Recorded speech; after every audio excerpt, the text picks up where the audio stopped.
Can you hear me? Can you hear me? Give me a thumbs up if you can hear me. What's up, Facebook? What's up, YouTube? This your girl, T. Pearson, also known as TPX, founder of the T. Pearson Experience, and today is World Suicide Prevention Day 2022. Welcome to Suffer to Serve, Life or Death, Suicide Edition. Call your friends, tag your friends, let them know that we here. We're here to create and hope through action because that is the mission for this year. And the action is us talking about it. We're going to break down them stigmas.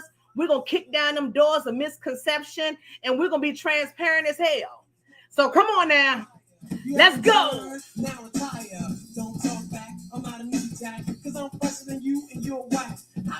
I need y'all to tag a friend or three. Tell them, come on. And I need you to drop a comment. If you hear, say you hear. Let's talk. Talk to me. Talk to me one time. Talk to me two times. Start y'all watch parties. Hit that share button right now. Because this is a conversation y'all don't want to miss. Raw, uncut, uncensored. Facebook might block me. I'm kind of in probation now. But I don't care because today is our day. And we're going to talk about what needs to be talked about. But in a different light. A different light. Misty, what's up with you, baby? Welcome to the conversation, Misty. Let's go. Tag your friends, let them know. Come on. We're talking about suicide today.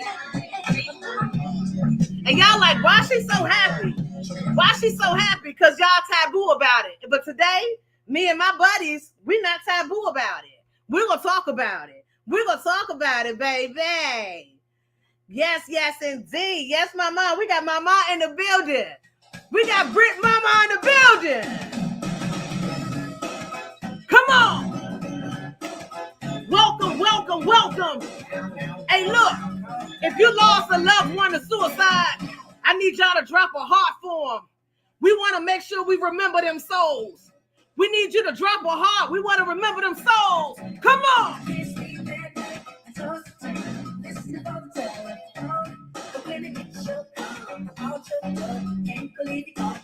Come on. We created hope through action today, baby.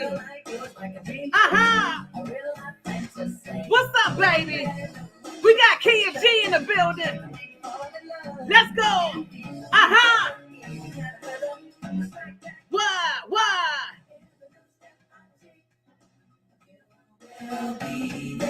For my guests that's backstage, you can comment through the link. If you type in the comments, you should be able to comment because we up in here. Where y'all at? Y'all better leave them comments. Come on.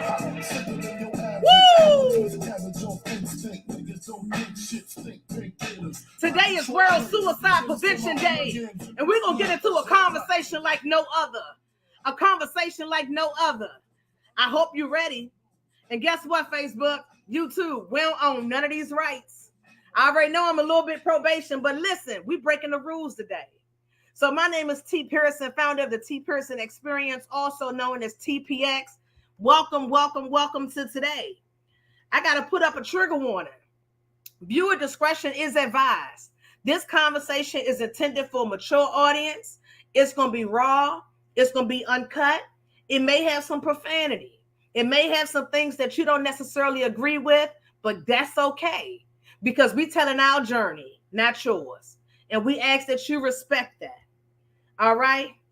Another thing, if you are struggling or somebody you know is struggling or in a crisis right now or any time throughout this conversation, I need you to protect your peace. I need you to know that it's okay to not be okay. And it's okay for you to reach out for help because we're going to get into it today. We're going to talk about our journeys and how we got to that help phase. But you may be a little further ahead or a little further behind or maybe at the same plane as us. Wherever you are, if you have a family member that is struggling right now, make sure you log out. See you later. I need you to text or call 988 lifeline.org So you can reach out to a suicide crisis helpline right now. All right. Today is TPX presents Suffer to Serve, Life or Death, Suicide Edition. Suicide Edition. You may be like, well, why today, T? Why today? Would you say, kid, you super proud of the guests and those who are courageous to share? Absolutely. Absolutely. Absolutely. Y'all want to drop some love right now for our folks, man. I'm telling you, we got an awesome group coming on with me. But before we can get into that, I want to talk about why today, because that's important. Uh-oh, let me get Kia's comment off of there. Sorry about that. The why today. Today is important because it's about suicide. Just a little bit about me. I'm the founder of TPX, but I'm also a survivor in this platform. You've probably seen me on my other shows that I've done, and I talked about my sexual assault journey. I've talked about my crisis journeys and a whole bunch of other stuff, and I'm going to share more today. But why today? Because let me give y'all a little bit of figures. According to the National Association on Mental Health, although more women than men attempt suicide, men are 4 times more likely to die from it. Did you know that? That we try more, but they die more? 46% of people who died by suicide had a diagnosed mental health condition. But research shows that 90% may have experienced symptoms of a mental health condition. 2 different diagnoses, right? One who was diagnosed and the 90% who should have been diagnosed. Why today? Why today? Because lesbian, gay, and bisexual youth are nearly 4 times more likely to attempt suicide than straight youth. Why today? Why today? Because I got a group of ladies that's willing to tell their story with me. They're willing to tell their story with not only me, but with you. And I can tell you that this takes a lot of courage. Misty giving Britt love, man. Britt finna come on the stage. Thank y'all for tagging, man. I appreciate you. I appreciate you. Thanks for tuning in. Look, I want to play a game first. I want to play a game with you to see if you know some of the statistics, facts, myths, whatever you want to call it, because we're going to talk about some of these today. We're going to debunk some of these myths today, if you will. The first one, show me your answer, myth or fact. Suicide only affects individuals with a mental health condition. What do you think? Myth or fact? What do you think?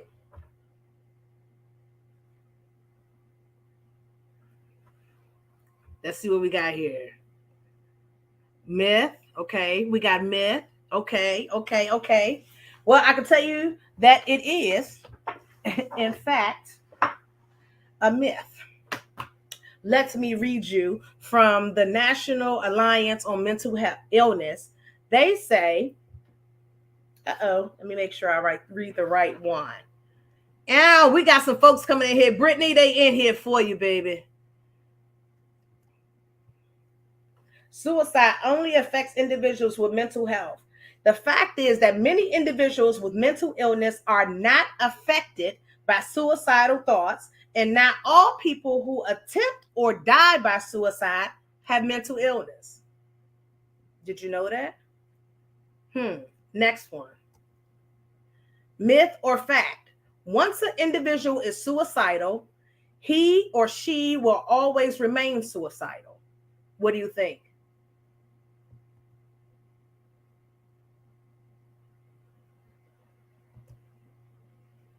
What's up, Miss Ships? Welcome to the conversation. All right, we got a myth.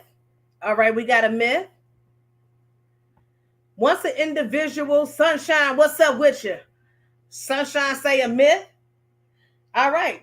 Active suicidal ideation is often short-term and situation specific. Studies have shown that approximately 54% of individuals who have died by suicide did not have a diagnosable mental health illness or disorder. Did you know? Did you know? Did you know? Next one. Next one. Myth or fact? Most suicides happen suddenly without warning. Most suicides happen suddenly without warning. Myth or fact?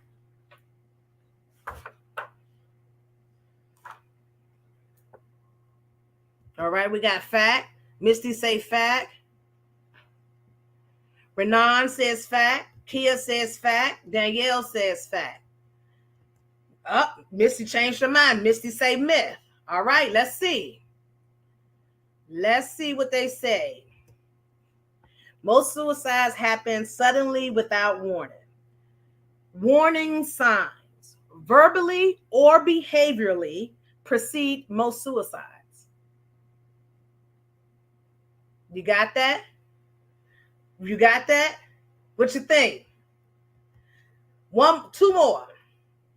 People who die by suicide are selfish and take the easy way out. Oh, myth or fact? Myth or fact? Hold on, I'm getting a call from backstage. Would you say the VIP is here? Oh, the VIP is in the building. I just got the word that we got our VIP guests in the building. Oh, my. Y'all ain't ready. Y'all ain't ready for what we got. But people who die by suicide are selfish and take the easy way out. Let's see what we got going on over here. Let's see. We got myths. Ooh, a lot of y'all saying myths. Okay, myths. Ridiculous myth. The point is this. Typically, people who die by suicide, typically people do not die by suicide because they do not want to live. Y'all have to hear that. They do not die by suicide, they being us, because I'm a suicide survivor, all right? Because they want to live. People die by suicide because they want to end their suffering. Oh, I'm going to let that sink in. I'm going to let that sink in for a second. Once again, gang, welcome to TPX Presents Suffer to Serve Life or Death, the Suicide Edition.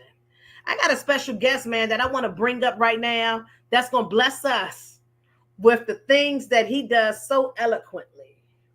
Bringing to your stage, to your eyes right now, is my good brother. He goes by the name of Hey Tice. What's up, Tice? Bro? How been? Are you? I'm blessed, and yourself? Hey, I'm really well. Listen, let me tell you first, shout out. Thank you so much. This brother reached out early this morning, man. I was talking to him in his inbox early this morning, asking if he was available to come, and he's straight off for work to the stage for us. And so I definitely appreciate that, Tice. Tell them a little bit about yourself real quick, and tell them what you got going on, because you have an event coming up, a couple of them actually, and then I'm gonna ask you a question before we get into it. By all means. So hi everybody, my name is Tice. I am a spoken word artist. I'm also a suicide survivor. So upcoming, I have this Saturday, I'll be hosting one of the very bad poetry slam in Manhattan. It's a great honor. And then I have my own personal event that both y'all amazing women have been to, called Words, Wings, and Wine. It's a brunch and or dinner depending on the month. It's just a great event to come out to, network, meet new people, and then it's poetry, singers, comics, a little bit of everything. If you want to know more about it, it is on Eventbrite at Words, Wings, and Wine, or just words.eventbrite. But yeah, I appreciate being on here. Thank you for even reaching out. That means the world. Hey, listen, I had to reach out because I know that we share a lot of similarities, right? A lot of commonalities, if you will, in our journey. And so without further ado, could you please give them a piece of what you do? Yeah. So do you want a depression piece or one from suicide? I want you to do whatever you want to do. So I'm gonna read from my book because it's one I haven't done in a very long time. It's called Reasons Why Insecurity is Spelled Wrong. So I want to honestly dive into it. Let's do it. Reason why insecurity is spelled wrong. 1, I hate when people do not respond back to my message, even though I don't respond back to theirs, because I'm afraid I won't get the response I'm looking for. When I read your message, you won't know it's because my read receipts aren't on, but if you see me on Instagram, mind your damn business. 2, now I feel like subliminal messages on social media are meant for me, even when I don't follow that person. 3, every situation you are in is either a lesson or regression, and it is not wise to believe everything that someone says.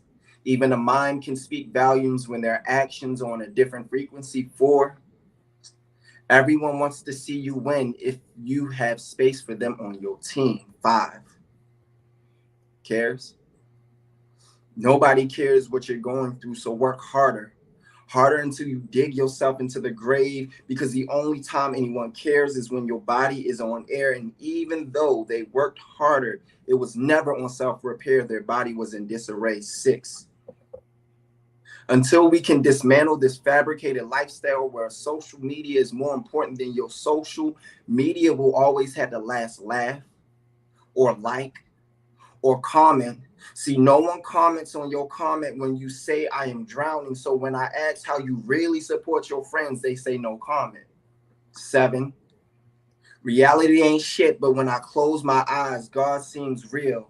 Seems like clothes that I can no longer fit in. 8, because I don't eat enough to fill the void that I've been avoiding because I don't fit society's norms. 9, inadequately, I gained the courage to respond back to your message just to be left on red. This message was green, but because she didn't have an iPhone, she sent me back red.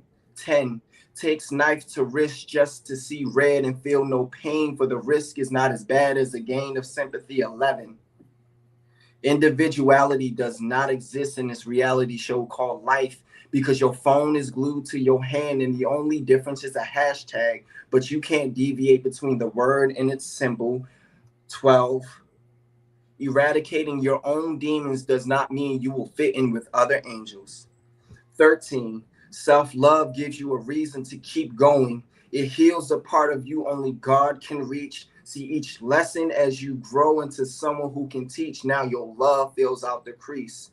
No more keeping quiet because they got to comment on your speech. So I now see everyone cares until reality inadequately takes individuality, eradicating self-love. 14, it's okay to have insecurities. It's not okay to be secure in them.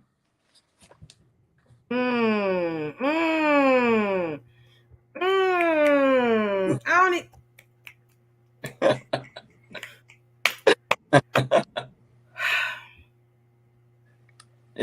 We care so much about what other people think that we are willing to put ourselves in situations that will wind up causing us to lose our life. Say that again, Tice. It's the truth. We genuinely care about what other people feel and what they say, that will put ourselves in a situation that will have our lose our life, and that person never gave a damn about you. Wow. It's the truth. Wow. They listen, they thank you. They love you. So much. You definitely know I do. We definitely do.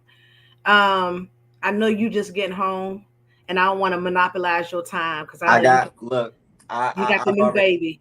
I set aside 30 minutes. It's okay. Wifey got him right now. She's spending time with him. I got 30 minutes. Listen, I want to bring on our guests, right? And then if you could give me one more. I got you. If you could give me one more. I'll be right here. All right. Right now, ladies, gentlemen, folks, fam, thank you. Listen, that was Tice. Hey, Tice. That's how I say it. I'm like, hey, Tice. And he got t-shirts. Kid got me a t-shirt, but the shirt that I had wasn't really appropriate for where I was going to wear it to when I kind of got in trouble a little bit. But it's a Hey Tice line, and you definitely know we support our own. So I appreciate you, brother, sharing your gift with us for one good time. Before I bring on these ladies that's going to share this stage with me, I have one more myth or fact I need you to answer. Myth or fact? Talking about suicide will lead to and encourage suicide. What do you think? Myth or fact? Yes, sir. Everybody free yourself. Live for your own happiness. That's right, Kia. CC says, speak on it. All right. What you say? Renan says myth. And Renan, I hope I'm not messing your name up. I apologize if I am. Brittany says myth. Misty says myth. Danielle says myth. Oh, her name is Ree. Ree, I got you. I can say Ree. Thank you, Brittany. Her name, Britt and Ree. I got you. I got you. I got you. All right. So the question was that talking about suicide will lead to and encourage suicide.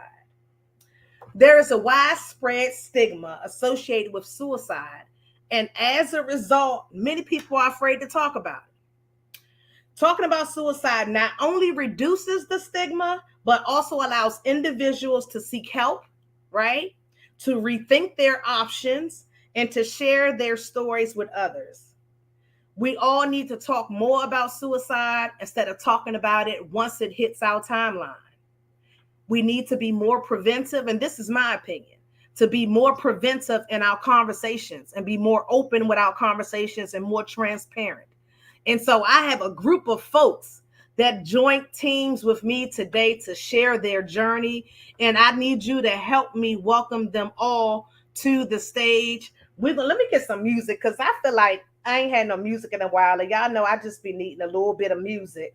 But first, I ain't get the little free subscription to YouTube. See, I gotta wait till my little commercial. Okay, it's done.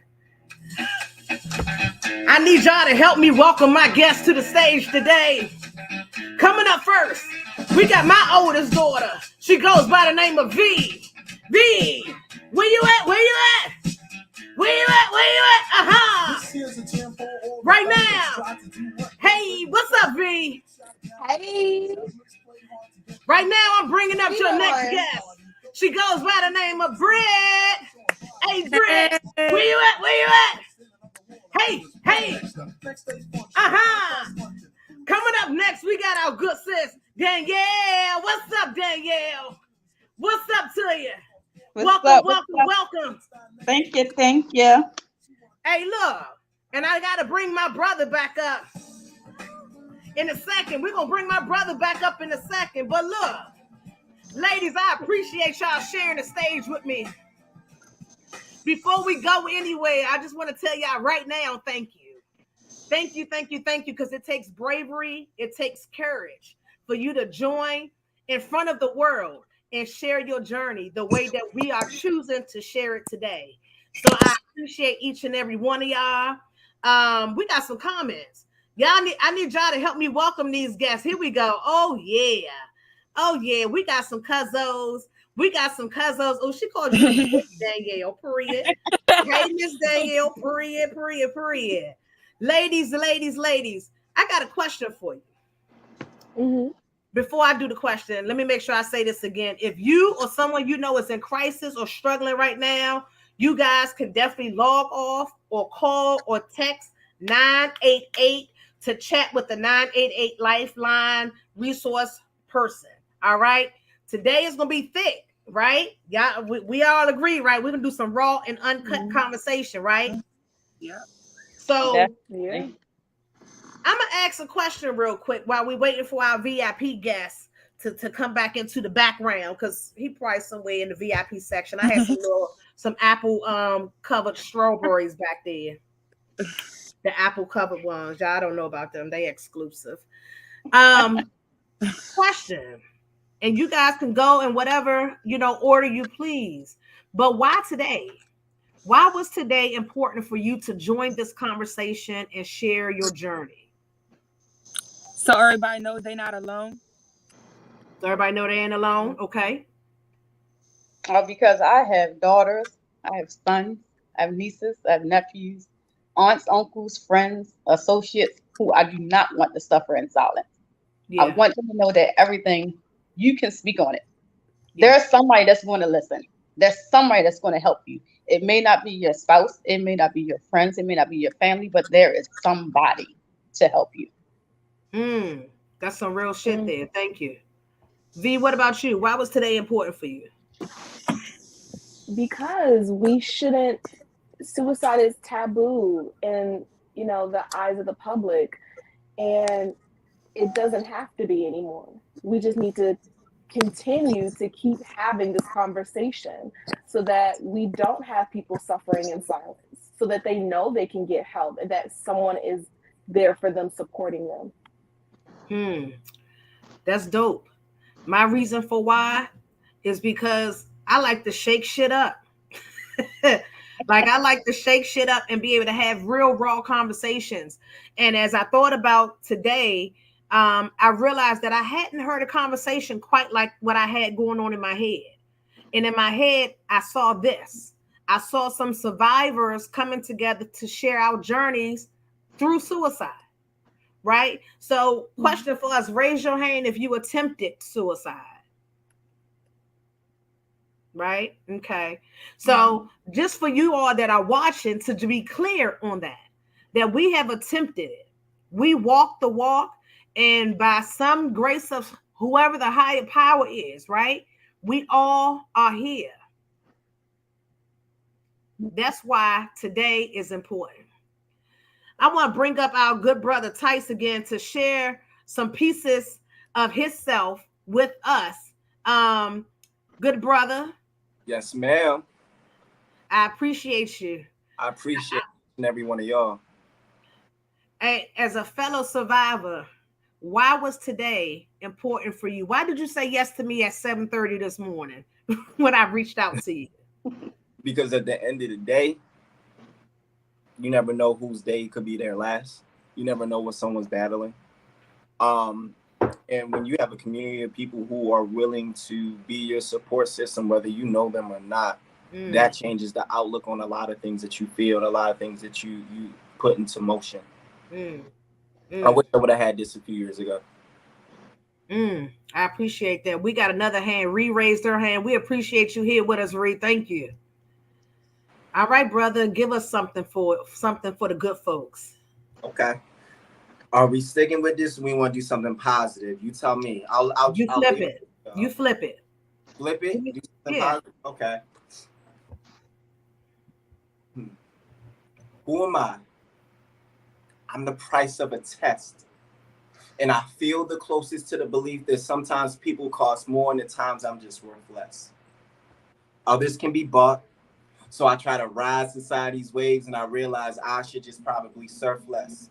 See, my feelings are buried beneath my voice instead of on the surface of my tongue. But you see me spitting excuses like pumpkin in New York and you wonder what my flavor of love is. So who am I? I'm a tree with no branches. What was once my arm, now an axe hacking at my Facebook until I log out. Now I'm a number 2 pencil. So everything I say is pointless. Every word I write is sketchy. All you see is black when you look my direction. It's never a dull moment. Now I feel like I gotta draw your attention because I'm coming to you with more slits in my wrist and in my pants, and yet I'm still spilling out my jeans. I'm a father with his back against the wall with a gun in his mouth with no bullets. Therefore, this courting is still a free trial, but best believe I will still go the fuck off. I'm modern day depression without decompressing my feelings and expecting life to lift me, but I don't have an account.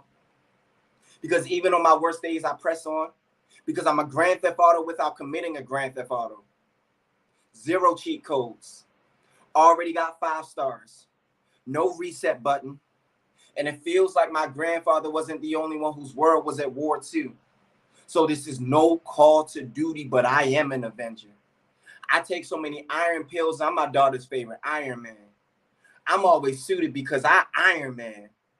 But I'm still finding myself like I'm coming to America. A gun with the serial number scraped off because I'm not quite there. I could be God's voice blessing you from someone else's mouth. Or I could be the one blind bent in the living room at a 90-degree angle because some of my shit is visible when it shouldn't be. Thank you. And that's all I can keep saying is the Let me take them off of mute. Hold on. Y'all got to come off of mute because we got, oh, wow. Woo! Oh, I can't unmute you. You got to unmute yourself. Man, Tice, brother, wow. Thank you. Thank you. Thank you. Deep, you got Anika. What's up? Anika says she got the claps for you, brother. Like, I appreciate that. Woo! Kid, what you say? Y'all, I'm telling you, this entity. Amen. It's so freaking dope live. Y'all have to come out to his event. Let me put it up on the screen real quick. So you guys can see Words, Wings, and Wine Detroit edition. When I tell y'all he be having the flyers, headliners, the headliners, man, match this man's fly. Okay, Words, Wings, and Wine, right here in Baltimore live, September the 18th. Get your tickets, man. Get your tickets. Like you said, Eventbrite it is. And this is what I'm gonna do since you blessed me with coming on here. Anyone who uses, I'm gonna tell y'all this because the promo code actually ends on tomorrow night. It's a promo code. Type in support. You'll get 20% off the tickets. Woo-wee. Just the word support. Let me type that off. Because we're supporting one another now, so you just type that in. If there's any way I can help, that's my best way. I can do so, and I'm always willing to talk if anyone ever needs to. Hey, hold on. I'm just typing this in because I want people to be able to get it. Somebody gonna say, "Say you say it again." Let me type it in for 20% off. Hey, and put his thing for the book too in the at the bottom. The name of his book. It's Enticement.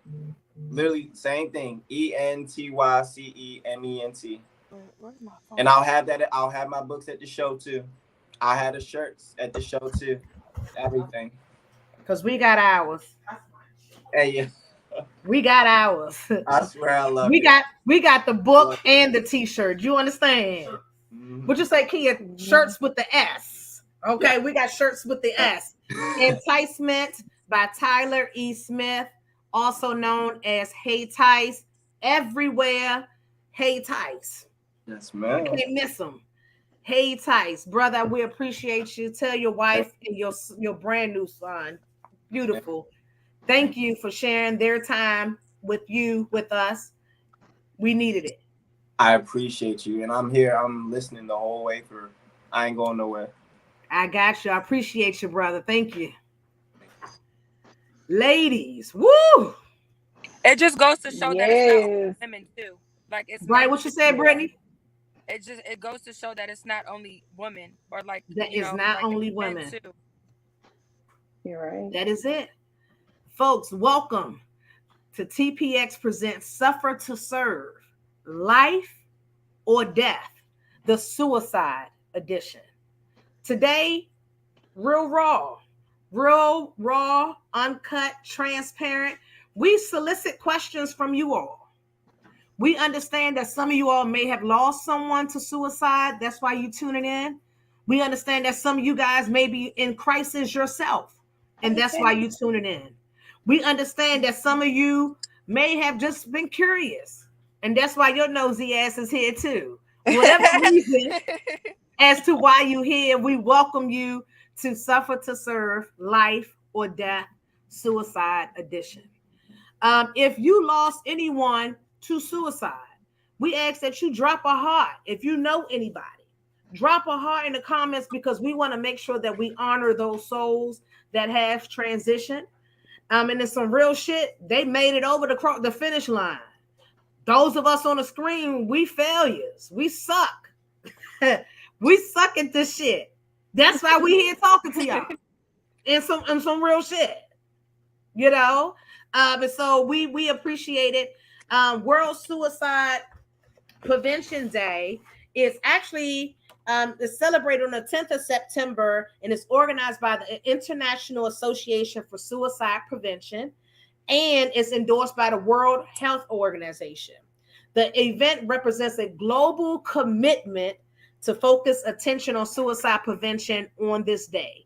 The whole month of September is for suicide awareness and prevention, but this day particularly is set aside for Suicide Prevention Day. And so that's why we wanted to come and chat with you all for a little bit about how can we create hope through action. And in the paper, it say that we could create action by breaking the stigmas, or as I like to call it, kicking down the damn doors of conversation, a piece at a time. And so we're going to get into it. Trigger warning. Viewer discretion is advised. Don't send me no emails talking about you was offended, because you could have logged your ass off.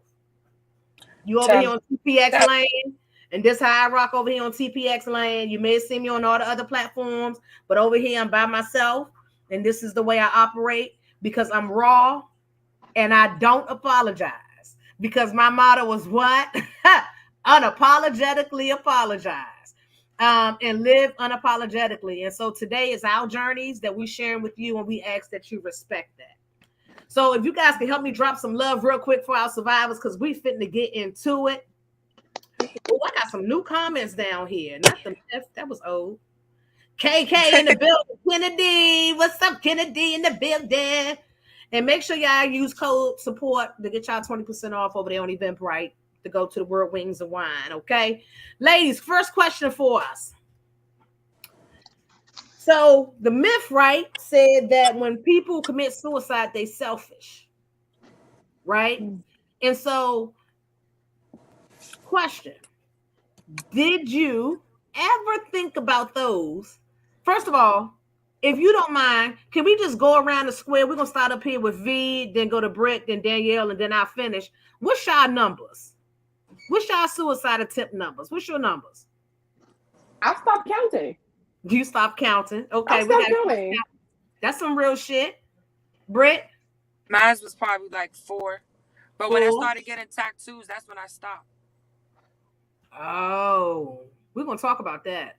I want to talk about that. Hey, folks in the comments, if you don't mind sharing, drop your numbers too.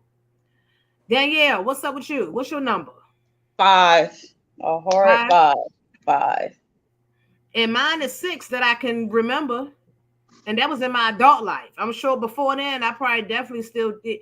Hold on, this 6 include when I was a teenager.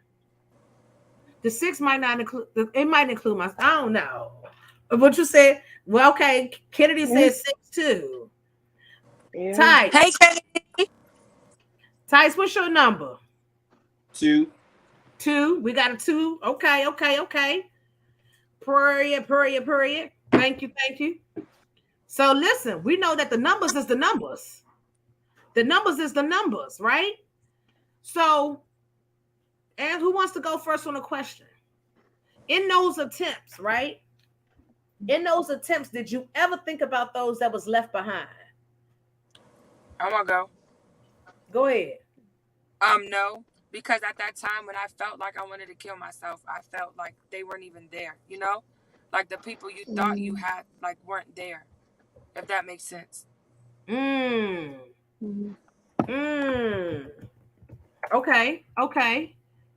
The people that was there wasn't there.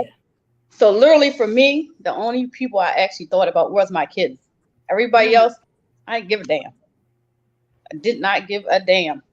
But when I thought about my kids, I thought, well, I got a good life insurance policy. They'll grow up. They'll be raised. They'll be okay. They'll have financial stability, even though they don't have me.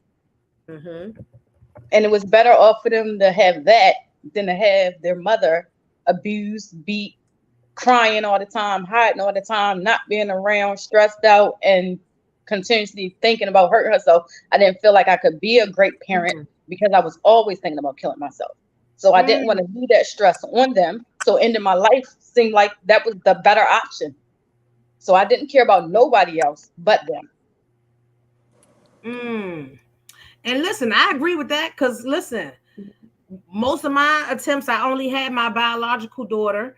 And yeah, that was with you, Danielle. Like, on some real shit, like, wow, she would be okay. like I done got the policies together for her. You know, I done wrote this letter. I done took her on her last little trip. You know what I'm saying? Like, I feel like I would have been better. She would have been better off if I wasn't here, right? Because that burden shit is real. That burden shit is real. That's kind of how and to an extent, like I would think about, oh, you know, what happened to me if I, you know, did leave this world? Will my friends think? Will my family think? But at the same time, I'm also like, but I'm just a big burden to them. I'm like in their way. I'm like, you know, so much too high maintenance or something like that. And I'm like, they would just be better off without me. Their life would be so much easier without me. And that was just kind of my thought process during those times.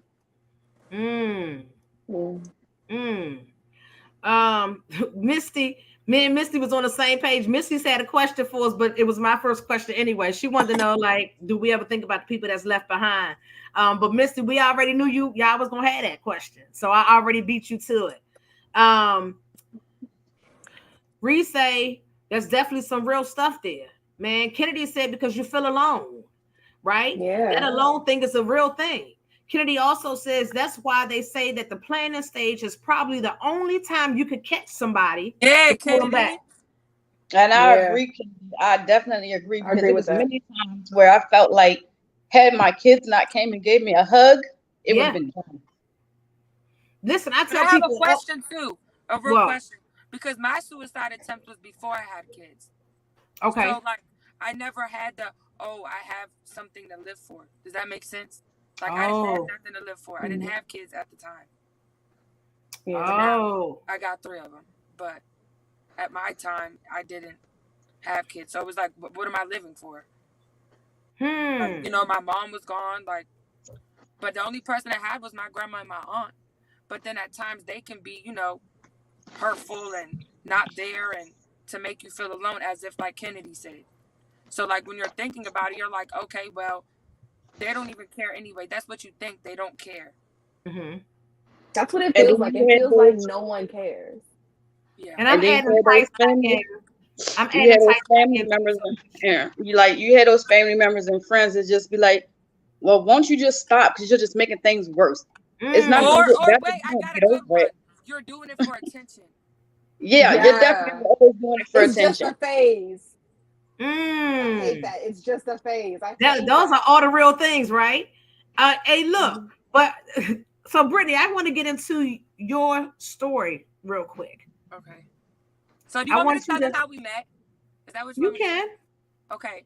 Because I want you to share, all of us, right, is to share an experience with the audience, right? Because we want to bring them into our journey. Okay. And so walk us through a scenario, right, that led you to that suicide attempt. And then I'm going to pause you because I got a follow-up question for all of us to answer after that. Okay. That makes sense? All right. Okay, so, well, I'm 25. And when I was 11, my mom passed away. And I just didn't want to live anymore. You know, I wanted to be with her. I had my grandma, but my grandma was, you know, she was older. So she was kind of like, you know, like, kind of like get over it, a type of thing, you know? So, in May of 2008, I got kidnapped from school from one of my dad's friends. Like, you know, like how you're on the list of people to pick up, like, what is that called? Like, so he picked me up. He took me somewhere. He told them I had a doctor's appointment. He took me somewhere, and there was a whole rack of guys. Now, they were all black guys, but there was this one white man. Till this day, I don't know who the white man is, which I think it's my dad. You get what I'm saying? But I don't know for sure who the white man was. Right. Because I don't remember. So, you know, there was a big, like, I was on the news. I was missing for 6 months. Well, they found me. When they found me, I was scared because the man told me if I told, he was going to kill my family. Like, he knew my family. He was going to kill them. And the only person I had left was my dad and my grandma and my aunt. Mm-hmm. So I was like, no. So make a long story short, I got saved, you know, went to Virginia so they can do whatever they did. got involved with something called Courtney's house, whatever the case. That's how I met T. Well, one day I was in DC and I was hanging out with some guy that I thought, you know, was my boyfriend or whatever you want to call it. And we were smoking, and he was like, hey, can you grab the rag in the door? He was like, smell it and see if it smelled like something. So I'm like, all right. So I smelled. I was like, nah, I don't smell like nothing. I swear to God, y'all, in 5 minutes, bro, I was knocked the fuck out. I was knocked out in that passenger seat. When I woke up, I didn't know where I was at. I couldn't even tell T where I was at. She told me to go. When I went into the house, they locked the door to where, like, the inside of the house, you needed the key. Like, you know how the outside lock, you need the key to unlock it? Well, that's how it was inside, too. So I couldn't get out. I was stuck. They took all the phones. Like, I didn't know where I was at. At this time, I was probably like 15?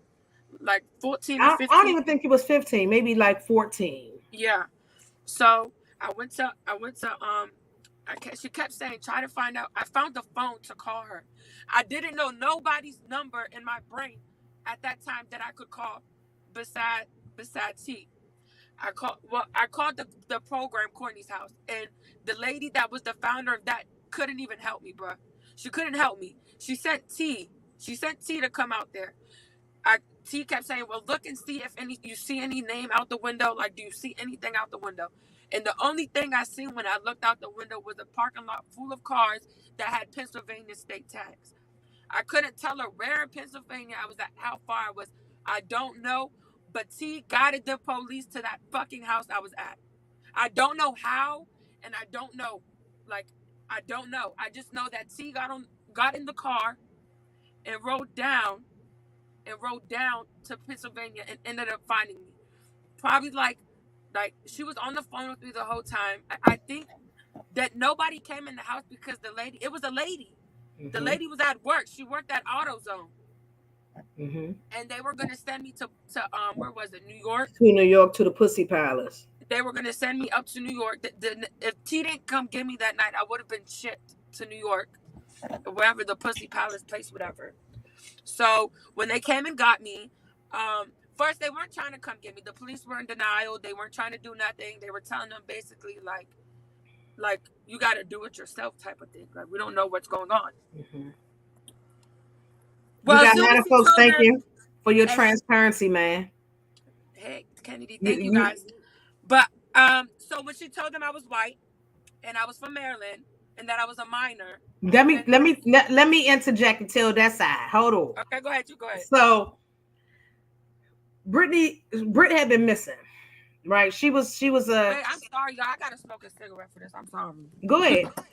So she had kind of was an avid runaway or walk away. I think they used to just stroll away. It wasn't runaway. None of them used the word runaway. And so I was a case manager at the time for some individuals, right? I had girls, boys, transgender on my caseload, which was massive, for folks that had been sex trafficked. And so for me, I've always connected and stayed connected for the folks that wanted to stay connected to me. And Britt is one of those people. And so the first time that I met Britt was on a recovery mission. That was the first time when she came. Yes, that I had met you in person. We had talked. I didn't know her, nothing. Yeah, we had talked on the phone, and I had kind of introduced myself. I was kind of new or whatever. But I got into it because I felt the connection to them.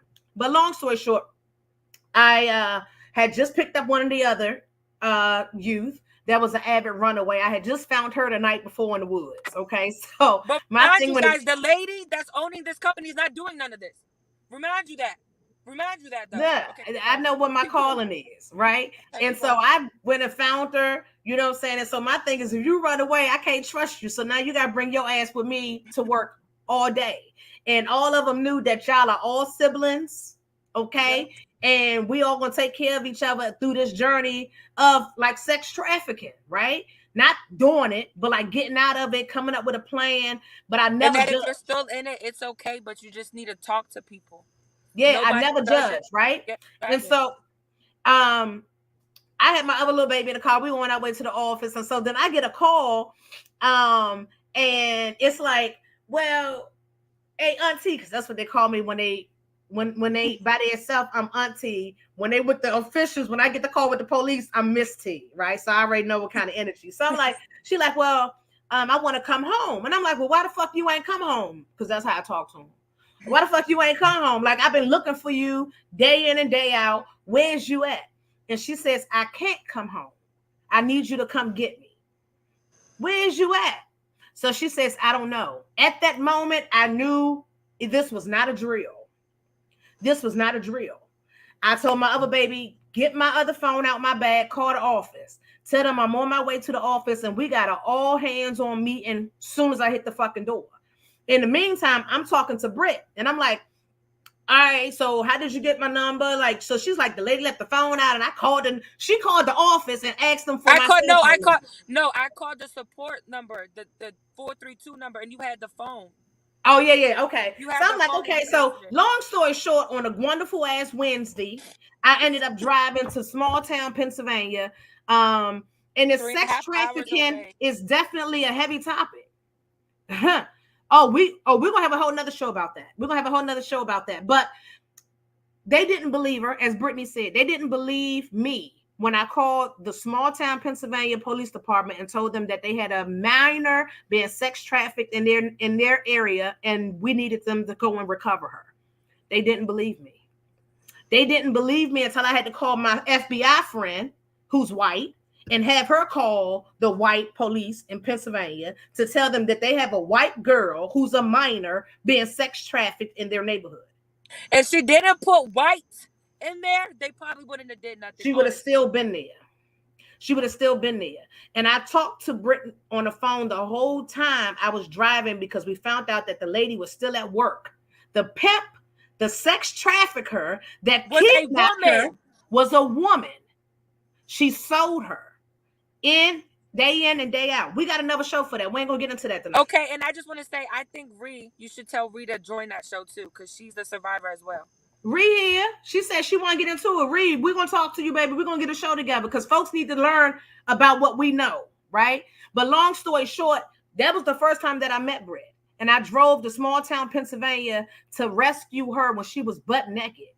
Because why? Why was you naked, Britt? They took all my clothes off so I wouldn't leave. They took her clothes off so she wouldn't leave.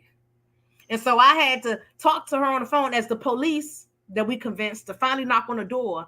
I had to talk to them and say, and they had to kick in the door because there was no way to open it. Can you knock 2 times if that's you? Do you hear them knocking 2 times? Okay, that's the police. Go put something on, find something to put on, and I'm on my way. And I picked her up from the police department and gave that baby a hug, and we drove home and I took her home to her grandma.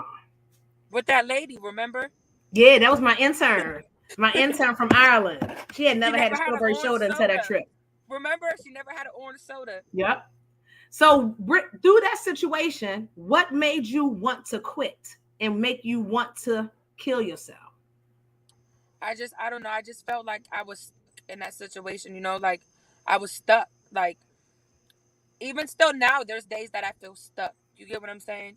Yeah. But I know I'm not stuck, but it's just now I have more to live for. At that point in time, I just felt like, like I felt nobody loved me. My mom, then on top of that, my grandma didn't believe shit that I went through until we went to court and the guy was found guilty. You get what I'm saying? She didn't believe nothing that I said. She thought everything I said was bullshit and it was just an excuse of why to run away. You get what I'm saying? So like, I don't know. I just felt like there was just nothing for me. Like when I was sitting in that house, I felt hopeless. I'm like, what the fuck? I can't do nothing. There's nothing. If I didn't call you, there was nothing I could do. Nothing. Like I was stuck. Yeah. I don't know. It's just, there's just, I don't know. It's just whatever. Like, I guess, suicide, there's points. Like, there's different points in suicide. There's like the attempts, there's the feelings, and then there's the actually wanting to do it and planning it. There's just different things. And in that moment, that was one of the times I just wanted to end it. Like I didn't even want to go home, to be honest, because I just I felt like my grandma was shaming me for what I do, because the only thing that you know is what you see. You don't know what happens really outside in the streets. You get what Yeah. I'm saying? You don't really for everybody that my grandma's white. She's like the old like country white What? lady. What? Who knew that your grandma would have been white? I would have never Okay. guessed. I would have never guessed either, but I'm just saying. So like she was like, she's older, so she was just thinking like she's never been in the streets, like like she's always had a job, so I guess she thought that's how life was, and like I was here to show her like, no, lady, like this life is real. Like it can be happening to anybody you love. It could be happening to your niece and your nephew, and you never know it unless Mhm. you've been through it or unless you've talked to people that can show you the signs. Mhm. You just never know. And then looking at looking at all the other guests, looking at Tyson, you would have never thought by looking at you guys would have went through some suicidal attempts. Honestly, Yeah. Right. Because it's like, what's the look like? everybody What's the looks look good. like? Everybody's pretty. He's handsome. You're pretty. Like you would have never thought like, oh, like these people, would have ever thought of Hey, suicide. because you know what that means? That means we're all good at wearing our masks. Yep. That's what. That's what I'm getting to. You never know what somebody is going through Yeah. by just looking at them. Well, we got a comment for you. Misty says it's happening every day to these young girls. They go out looking for love or whatever is missing in their lives and turn to strangers looking for whatever is missing in their life. And that's exactly why the first time I ran away was with a guy. That's the first time I ran away. You get what I'm saying? Was with a guy. We're going to get into that on a whole nother show. Reese say their mental health too. I struggle with BPD, and that is sadly one heavy emotion I tend to feel. It's real. It's real. It's real. Can Listen. everybody say they feel alone? Like when they go through that, like everybody feels alone. Yeah. Like no matter how much people you tell you, oh, I got you. You need something, call me. You still feel alone, and you don't want to reach out because you're like, well, I don't want them to think this way about me, or I don't want them to look at me this way, or it's not their problem, it's my problem. Yeah. If that makes sense. Well, and it goes back to that whole not wanting to be a burden, right? That whole not wanting to be a burden. And so that, that's what we talked about earlier. That's a myth, right? It's a myth that we're selfish and we don't think about the people that we're leaving behind, when in actuality, either we care, or I ain't even gonna say all of us, because some of us just don't give a fuck about the people behind because they may felt like you wasn't there for them when they needed you. Yeah. And so it's a big F you that I'm gone, right? And so, that is what it is too. I'm not gonna talk about nobody's choice to do what they did, but what this show is about is to let you guys know that there is reasons behind it. There's reasons behind it, and we're giving you our reasons. And if it resonates with somebody, so well. If not, we appreciate you still listening, right? Brother Tice, give us a little insight about what's going on with you and what led you to your first attempt. I was diagnosed a few years back with a disease called pulmonary vasculitis. It affects my lungs. It did affect my lungs. It messed with my respiratory. And at the time, I just gotten, so it's a little crazy because I got a promotion at my job, and I was able to move down to Houston. I was like, I found out my doctors gave me like a 2-year time frame. So I figured, okay, I can stack up in these next 2 years, make sure my little one's good. Because at the time, my daughter was only, she was only 2 at the time. So I pressed really hard to try and like make a lot of money. And I was going through relationship issues at the time. My fiance at that time flew down to Houston to be with me for my birthday. And then as soon as she left, she broke up with me. And at the same time, I don't know if you guys remember, there was a hurricane back in 2017. I believe it was Hurricane Irma or something like that, that hit, and my business that I was running was a door-to-door business. So you got to think, if I'm knocking on doors for a living and everything's underwater, my business went up. My health was getting really bad. The mother of my child and I were just not seeing eye to eye because the amount of money that I was originally sending obviously dropped a complete amount. and it's just the pain of what I was going through was like really devastating. Mm-hmm. So on August 8th, and I'll never forget because that was the song Pills and Automobiles was released by Chris Brown. And that like just gave me the ideas like, hey, I'm not far from a hospital. And I had a whole bottle from the medicine that they gave me, and I guzzled the whole thing because I was just like, maybe my daughter will be better off. I mean, she's in Maryland. I'm in Houston right now. Maybe her mother will be a better parent since I won't be here to like just help, and she'll be able to take care of everything. I'll leave her everything she needs. But it was more along the lines of I just felt like I was worthless. A lot of the things that I strived to do, I felt like I had failed in my life by that point. Failed in businesses. I felt like I was a horrible father. There were so many different aspects of where I just felt like a failure. And my parents raised me really heavy to just always fight through. And I was just tired of fighting. I was constantly in pain. That's actually like the reason I started doing poetry. That's the real reason I started doing poetry. I apologize about that. No worries. I woke up in the hospital with all this black shit on my lips. My roommate had found me, so apparently they had pumped my stomach to like get everything out of my system, and the wonderful charcoal. Yeah. Oh my god. My roommate, he had just looked at me. He was like, "You're really good with your words. Why don't you just write your feelings down?" And I just excuse me. I just started writing, and I realized it wasn't so much that I felt like I was worthless. I was just truly depressed in where I was in my life because I had set goals, I had set plans, and it wasn't even like I was close to them, man. Like I swore I would never have a child with someone who I wasn't married to. It didn't happen. I said I was going to be able to like provide for my parents in a way that they wouldn't have to like struggle. And it's not to say that they struggle. It's just I was raised in a household where once you get to a certain age, you should be able to now take care of your parents because your parents took care of you growing up. Yeah. And I was able to do that. I just felt like I was truly a failure, and I don't know. Even to this day, I still have those moments. I had a moment a week and a half ago. I was holding my son in my arms, and I literally like just broke down in tears because I just felt like I was not a good dad.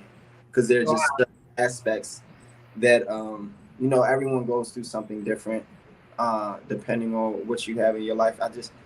Where I'm at right now, I still struggle to believe I'm doing the right thing.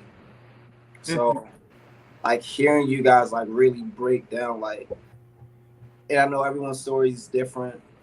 And by the way, Britt, I'm so glad you good, boo. I'm so glad. And you a real one too. You are a real one for going to save her, doing what you're supposed to do. Hey, listen. The thing is, I would want somebody to do that if that was my own daughter, right? And so all of the young folks that I worked with back then, they can all tell you, I done probably went and saved. I don't want to say save. I went into assist. To assist.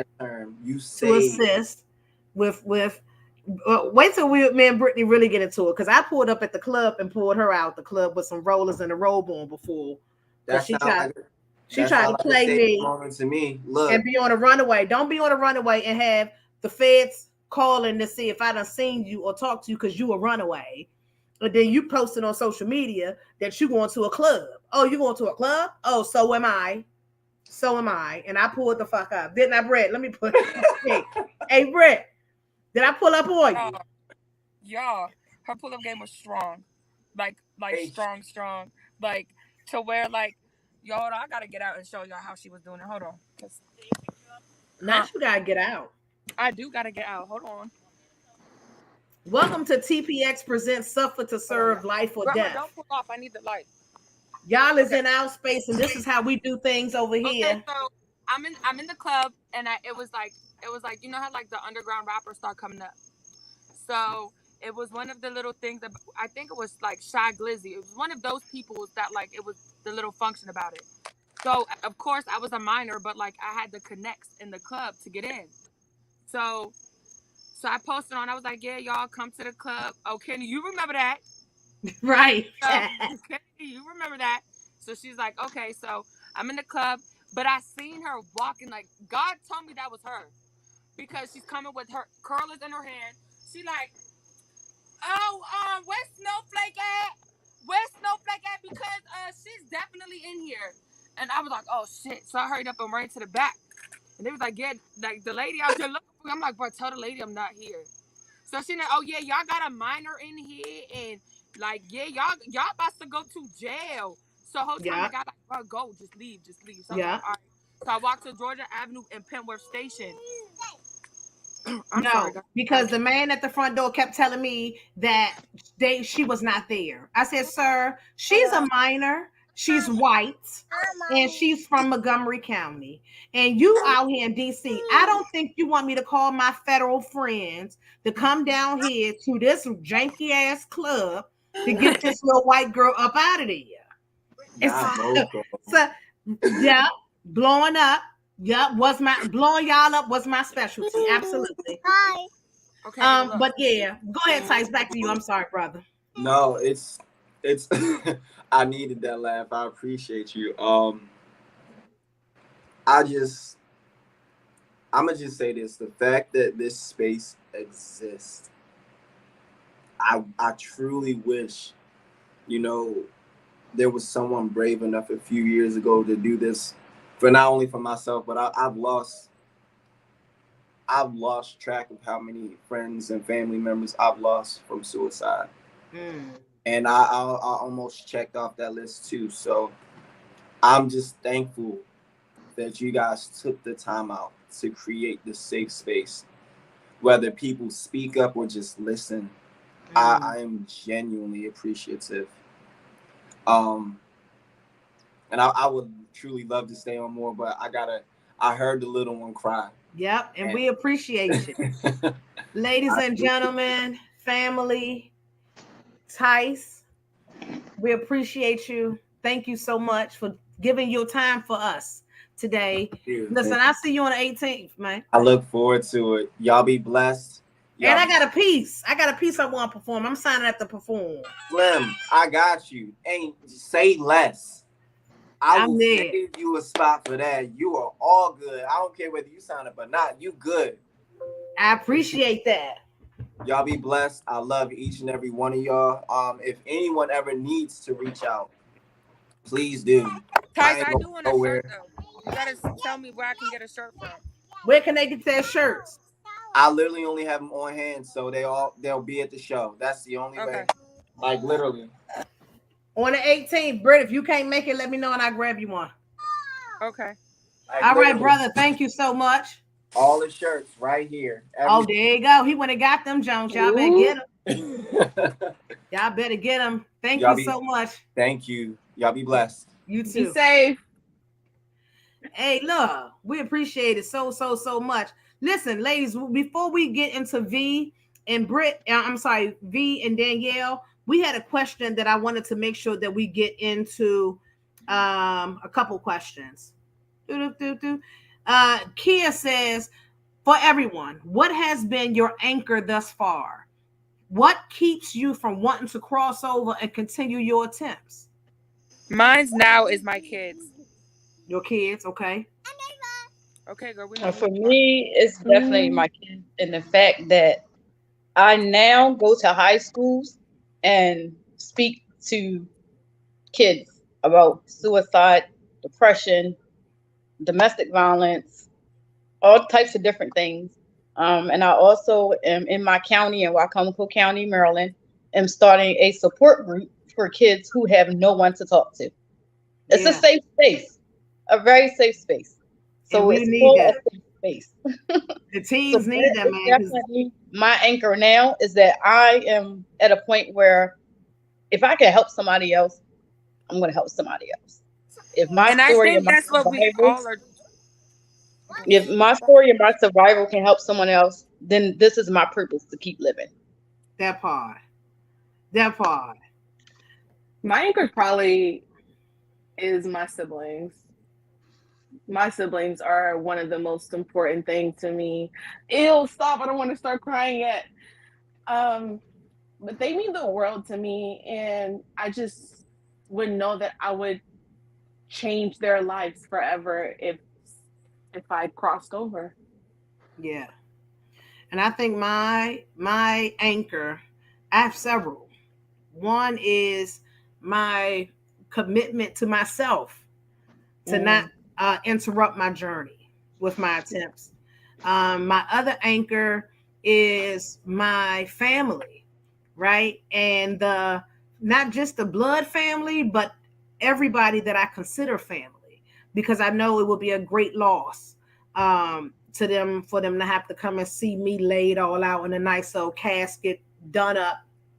Right. Laid Right. out. It would tear their world the fuck apart for them to see me laid out. And the way that I was doing it, it wouldn't have been cute. So those were my anchors. Kennedy says earlier, she says everything that we just listed when we were talking about the reasons, right? She says, but first and foremost, putting yourself first. A lot of people are told to think about everybody else. What would so-and-so do without you, right? But the real question for her and us has been, what am I not receiving that's making me feel like this? If this need was fulfilled, would I still be suicidal? Ooh, that's deep. It could be a lack of medicine, a lack of therapy. Most of the time, the biggest lack is the lack of support. Oh, that's a good one. Then because you feel like you're a burden, you don't reach out and say anything. And that's true. Ooh. Listen, we all saying the same thing. Yeah. We all saying the same thing. This is not, they doing it for attention. Give it to them. Give it to them, because you don't know. What's wrong with the tension? Give it to them. If you feel like somebody's doing something for attention, a cry for help, maybe. Or, damn, like, I just need you to pay attention because myself ain't even paying myself attention. And I'm about to take my ass out.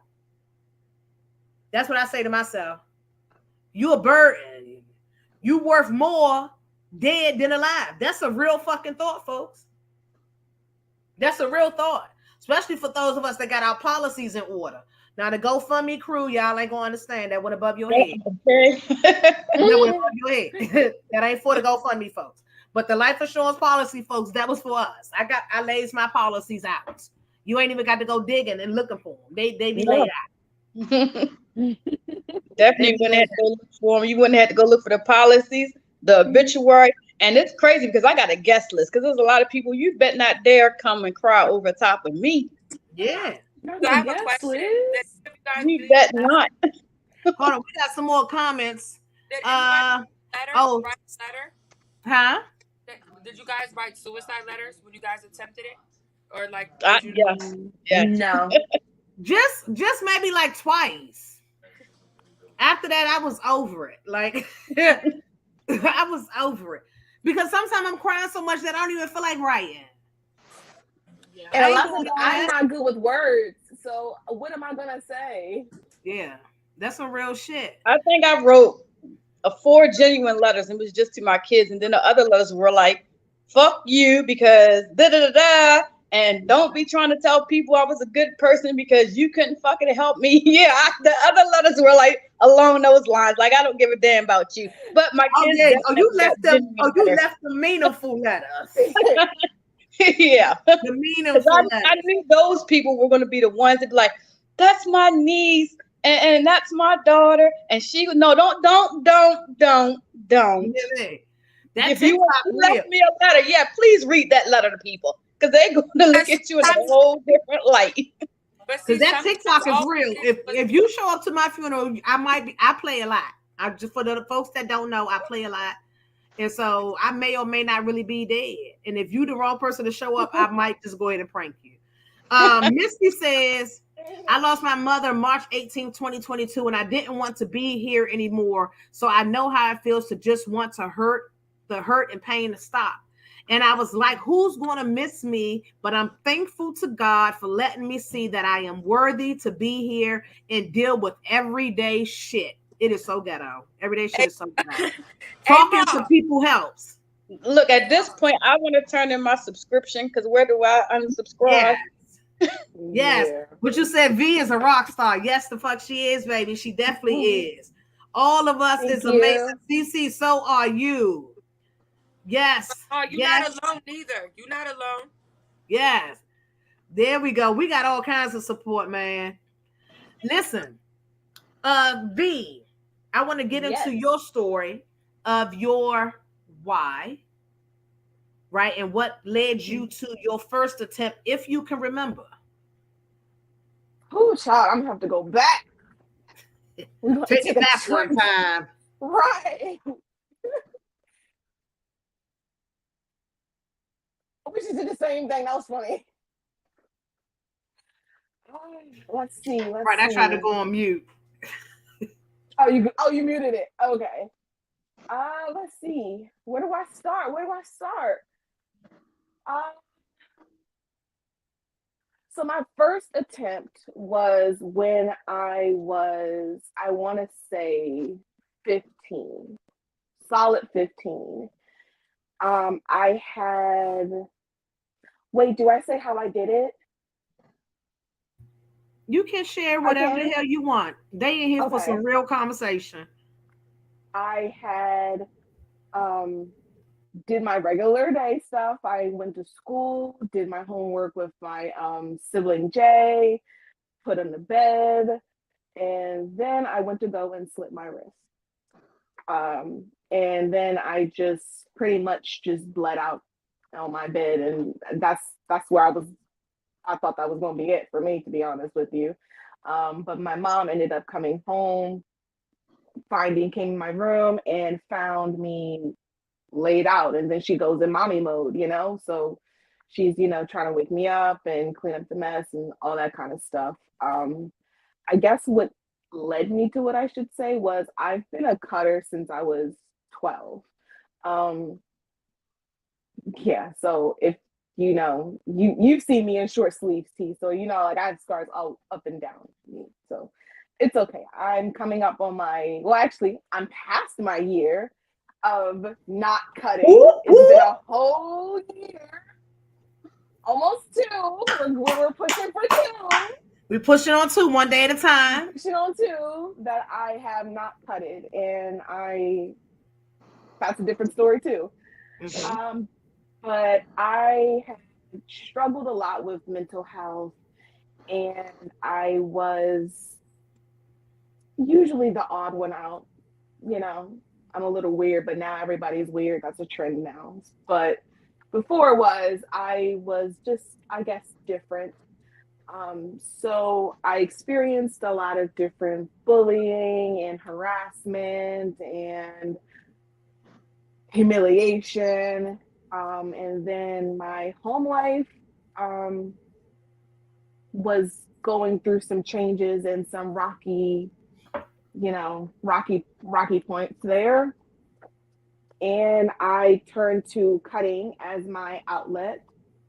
But as the year progressed, I just was like, I'm tired of this. Why is it that I have to do this behavior of cutting, this action of cutting to feel some type of relief every single day? And I was fed up. I hated myself. When I say I hated myself, hold on. Didn't look in the mirror. Wait a minute. I want to stop you real quick because CC said you are uniquely designed, baby. You are not weird. I just want to make sure I read that to you. CC. Yeah. But yeah, I didn't have a good relationship with myself. I hated myself. I could not pick anything out. And so I was just like, I'm tired of this. I was alone. I was humiliated, embarrassed, and ashamed of like what I had to keep doing because I didn't want to be a cutter. It just happened, and so I was over it. I was ready to go. I thought that it would be a lot easier than having to do this every day, and I'm like, I just want to stop. Everybody keeps telling me, why don't you just stop? What are you doing? Yeah. I would if I could. That's easier said than done. So yeah, when I was 15, I tried to take my life. Yeah. Woo! You know, I'm here though. Woo! Look at that. Look at that. I'm here. Listen. But look at God. Look at you are Right. here. Won't he do it? Won't he will? Won't he You will? are here. I'm here. Look.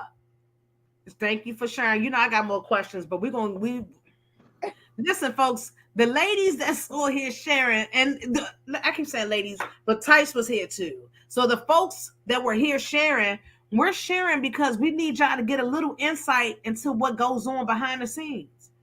Because a lot of this y'all don't see, right? Y'all don't see the struggle and what we go through and what led us up to it. And thankful to you all that's viewing, we have a extensive panel, all different walks. We heard sex trafficking. We heard self-injury, self-harm. Danielle, what's up? Yeah. Let's get into this. Talk about it. So yeah, you know it, like we talked before on the phone before this even came about.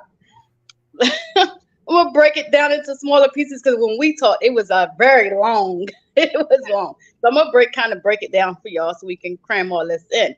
So, however, I was 4 years into my marriage. 4 years in, I had my oldest daughter from a previous relationship, and at the time she was 10. Then I had a newborn. Things had got kind of rocky in my marriage because his family controlled our marriage. His family. Everything they thought about, anything that they, that's not right. It doesn't matter. She's not doing this right. She's not doing that right. And I was raised by a down south country grandmother. So I was, trying to teach my kids that way. As our marriage progressed, I ended up having another kid. So now at this point, I have 3 kids.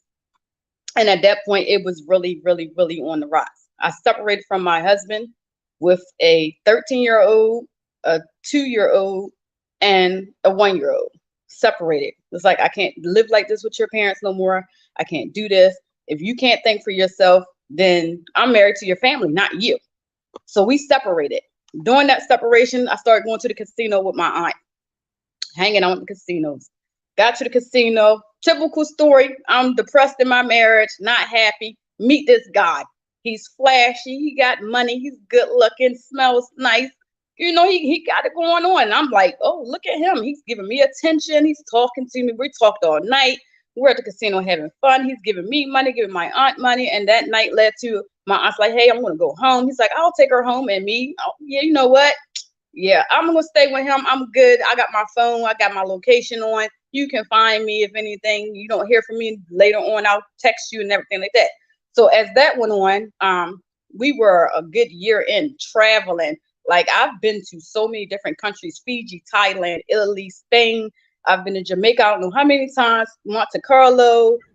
He just took me everywhere. Oh, like, you was getting flued out. You was getting flued out. We were traveling, buying everything I wanted. So it was like looking real good. All that was looking real good. Okay. My weekends are just like hanging out with him turned into, from weekends, it went to 4 days a week, 5 days a week, to 7 days a week here and there. And then eventually it became, my kids are going to live with their father because I'm not home enough, because I'm always traveling. I didn't have to work because he was taking care of me. So I didn't want to work. I just wanted to do just that: travel, have fun, spend money, all of that. Loving it, having a ball.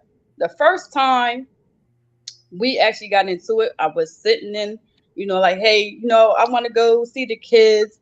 I want to go hang out with the kids today. He said, oh, not today. I got things I got to do. you know, maybe we'll do something later on and go down there. We'll go see the kids later. So he left all day, come back. And I'm like, hey, you know, I did ask to go see the kids. Boom, I got hit smooth in the face with a remote control. So now I'm sitting there like, oh shit. Right. This motherfucker just hit me. Right. Shocked. Like, okay. All right. You know, I don't know where this is coming from. So I'm confused. I'm like, why you hit me? Were you playing? Did you really mean to hit me with that remote control? Like, I'm confused.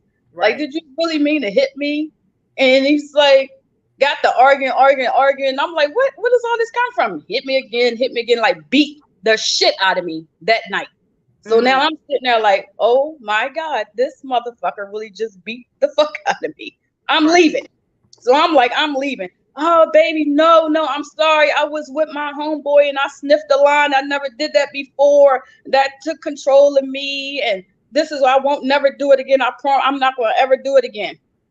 And of course, what I do, sat right there. Didn't leave. Was like, I understand. You know, drugs make people, in my mind, drugs make people do things. So that was the reason. All right, he's never going to do it again. That's fine. But you know what you did? But you did what most people do in DV situations, right? So folks that don't know, I'm a DV trainer too, right? Many hats. But what folks don't recognize, because people listening right now, they're like, damn, he beat her ass like that and she went back. I wouldn't have went back. You would have. Because statistics say you would have went back. Statistics say that he would have came and finessed you with another trip, a bag, some shoes, I'm sorry, some flowers, a dinner date, some dick, whatever that would have brought you back down to the apology level, because the cycle continues. But go ahead. I wanted to throw that in there for folks that would have been acting like they judging. But go ahead. And it definitely was that, because the next morning I woke up to edible arrangements, flowers, plane tickets. We were gone again. Honeymoon phase. We were gone again. We were out. We were like gone. He's like, oh, yep, I'm taking you on another trip. You only got to pack a bag. We'll buy everything when we get there. Mm-hmm. Went out. We went on this trip. Now he done took me to, I'm not sure if y'all ever heard of Valentino. She's a really world-known makeup artist in Italy. He took me to her immediately off the plane. You couldn't even tell I was touched. Wow. Could not tell I was touched. He painted you up real good. Could not tell. And we enjoyed the whole 2 weeks that we were away. And come back, and it's like we went to a party. I'm like, I'm ready to leave. I don't want to be here no more. I'm ready to go, you know. And sure enough, he like threw me in a car in front of all his friends, beat me in the car, and they literally just stood there like, oh, yeah. He's like, you're embarrassing me. Learn to shut the fuck up. Women ought to be seen and not fucking heard. Yeah, I got it in that car in front of all his friends. It was just there. And his friends was male or female or mixed? Mixed. Oh, they were all mixed. Most of them was with their girlfriends, and they were just standing there. And nobody said nothing. Nobody tried to stop them. No, nothing. You know what that is? That go back to what Brittany was saying earlier. You know what I'm saying? It's like the people that you think supposed to jump in. Here's a whole damn car full of people, and nobody saved you. Nobody. Wow. Get back to the house. I'm like, you know what? This is not going to happen again. I start packing my stuff. So when I was going to leave, I done threw everything in suitcases, bags, put it to the door. I'm grabbing stuff, crying and snotting, just throwing stuff to the door. Like, fuck it, I don't even want this no more. I'm trying to take certain stuff, and then I can't pack it. I'm like, I don't want it no more. And he comes out the bathroom, and he beat me so bad, like I ended up going to the hospital. And going to the hospital, it was like, get there, like, you know, they're looking at me, I'm looking at him, like I'm scared to death. Like, what do I tell these people? How did this happen? And then they come in and he's doing all the talking. So the nurse asked him to leave this one specific time, and he's like, I'm not going nowhere. I'm not leaving her with y'all. We don't know you people, you know. It kind of made it like we don't trust the, you know, people in the hospitals and things of that sort. He's like, you're gonna try to make it like I did something to her, or try to force her to tell you something that's not really real. Y'all white people ain't shit, all that type of thing. Left the hospital. And literally when it got to the point of suicide was the one specific day that I wanted to go see my son for his second birthday. Okay. And he's like, oh, we're going to go. All right, cool. You know, whatever. We're going to go see the kids. And however, that day never happened. So the next day we went to go see the kids. I go down, they're coming back with their dad. And as they're walking in the house, I'm like excited. Hey, you know, come here. And my daughter at the time was 13. And the first thing came out of her mouth was, oh, you finally decided to come back to see us. We don't want to see you. And she walked in the house. Wow. She walked right in the house. Wow. Like, we don't want to see you. You can't come see us when you want to. Wow. And she went in the house. My other son was like, oh, hi, Mom. And he's 2.5 at that point. Oh, hi, Mom. And he kept walking in the house. And then, he was 3.5 at that point. And then my 2-year-old, he looked and jumped to his dad. Like, and I was like, oh, my kids don't want to see me. Wow. Like, you know, I haven't seen them in so long. And then for them to just walk off and not want to see me, it put me in a really bad headspace. Yeah. So me not being pushy, I didn't want to push them. They didn't want to see me. So I left. We get back to the house now. At this point, I'm like sad all day, like trying to get myself together. Like, I can't believe they don't want to see me. And so I'm sitting there reflecting, like, this man has alienated me from everybody. Yeah. My kids don't want to see me. And it's my fault because I'm always out with him, traveling, doing this, doing that. This is not my life. Why am I allowing all this to happen? This is crazy. Like, you know, you're better than this. You shouldn't want to do this. And then it just escalated into how you're nothing. Yeah. You mean nothing to nobody. Your kids don't care about you no more. This man that you're with doesn't care about you. Family and friends don't care. Because during this whole time that I'm being beat, I ended up eventually not having a phone, not having no type of access to anybody. I got to the point where I started writing letters to my aunt and my mom and my sister and would give it to the mailman because I had no way of contacting anybody else. So I would sneak and give the mailman letters to mail out. Like, I was like, oh, I'm gonna go check the mail because I could hear the mailman coming across the yard to where as though he would come. So I would always have the mail. I would have, anytime I wanted to write a letter, I would roll it and I would stick it underneath my boob and wait for the mailman to come. Wow. And then when he would come, I would pull it out and then give it to him and kind of get the mail from him and go back in the house. So there was many times that I wrote people, help, come save me, come get me, help me. I'm being beat, abused, being raped, I'm being fed drugs. Like, somebody help me. And nobody never came. Nobody called the police. Nobody sent help. Nobody tried to help. And I just like felt like nobody cared anymore. And I was like alone and sheltered and closed off from the world. So when it got to that point where my kids didn't want to see me anymore, I spiraled into a really dark, deep place, which we all know how to get there.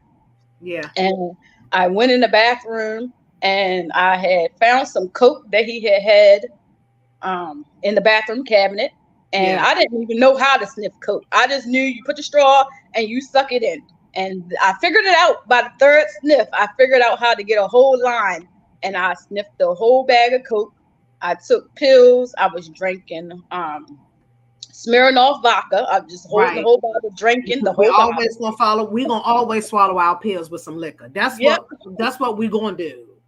I was taking oxycodone, Tylenol, ibuprofen, some muscle relaxers, whatever was in that cabinet. I was taking. I took every pill that was in there. In that bathroom, I took every pill with the whole bottle of vodka and sniffed a half a bag of coke. Like, and I laid in the tub. I got out. I went and laid in the tub of water at first, and I was trying to submerge myself, but I couldn't fathom the water going up my nose. I'm not going to choke my way to death because I'm going to fight it and get out. So I got out the tub. I went in the bathroom. Well, you can't see now because I've covered up my scars with tattoos now. These are angel feathers. So I've covered them up. Went in the kitchen and I got a knife. I came back in the bathroom. I cut both of my wrists, which are covered up with tattoos, but I cut them both deep. I just kept taking the knife, scratching until it started spraying. And then I went to the other arm, scratching until it started spraying. And then I'm laying there and I feel myself getting lightheaded, but I wanted this to happen really fast. So I sat there and I just kept taking deep breaths, and I stabbed myself in the neck 7 times. Wow.